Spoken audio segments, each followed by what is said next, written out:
എഐയുടെ ദുരുപയോഗം തടയണമെന്നാവശ്യപ്പെട്ട് എക്സിന് നോട്ടീസ് അയച്ച് കേന്ദ്ര സർക്കാർ.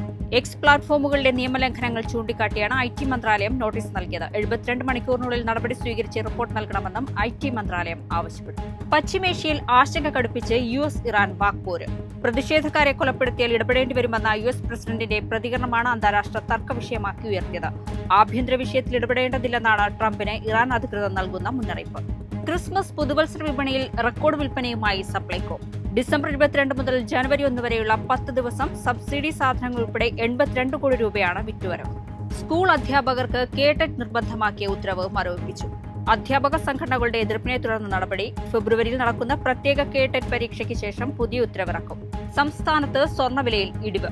ഇന്ന് ഗ്രാമിന് 35 രൂപ കുറഞ്ഞ് 12,450 രൂപയായി. പവന് 280 രൂപ കുറഞ്ഞ് 99,600 രൂപയായി.